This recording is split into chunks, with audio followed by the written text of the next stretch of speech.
நம்ம comment section open பண்ணாலே price சொல்லுவோம், இதுதான் அதிகமான கமெண்டாக இருக்குது. அதனால் ஃபென்சிங்க்கு எப்படி நீங்களே உங்கள் லேண்டுக்கு கால்குலேஷன் பண்ணலான்னு இந்த வீடியோவில் நம்ம பார்த்துடலாம். நான் சொல்ல போகிற இந்த பாயிண்ட்ஸ் எல்லாம் நீங்கள் நோட் பண்ணி வச்சுக்கோங்க. உங்கள் லேண்டுக்கு நீங்களே கால்குலேஷன் பண்ணி பாயிண்ட்டு உங்கள் லேண்டை சுற்றியும் மெஷர்மெண்ட் பண்ணிக்கோங்க. எவ்வளோ அடி வருதுன்னு தெரிஞ்சால் தான் நம்ம அதுக்கேற்ற மாதிரி ஃபென்சிங் எவ்வளோ ஆகுதுன்னு கால்குலேஷன் பண்ண முடியும். செகண்ட் பாயிண்ட்டு, நம்ம இடம் அளந்து முடிச்சதுக்கப்புறம் அப்ராக்சிமேட்டாக ஒரு 1000 அடி வருது அப்படின்னா 10 அடிக்கு ஒரு போஸ்ட்டு போடும்பொழுது 100 போஸ்ட்டு வரும்.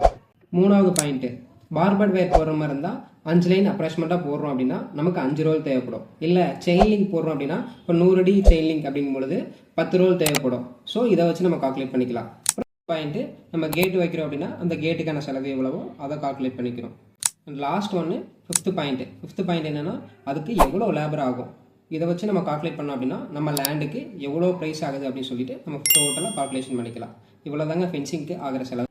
உங்கள் லேண்டுக்கும் ஃபென்சிங் போடணும், இல்லை ப்ரைஸ் எவ்வளோன்னு தெரிஞ்சுக்கணும், இல்லை வேறு ஏதாவது ஃபென்சிங் பற்றிய டீட்டெயில்ஸ் அண்ட் டவுட்ஸ் ஏதாவது இருந்தாலும் நீங்கள் நவி ஃபென்சிங் டீமை கான்டாக்ட் பண்ணுங்கள். நாங்கள் உங்களுக்கு ஃபுல் சப்போர்ட் பண்ணுறோம். தேங்க்யூ.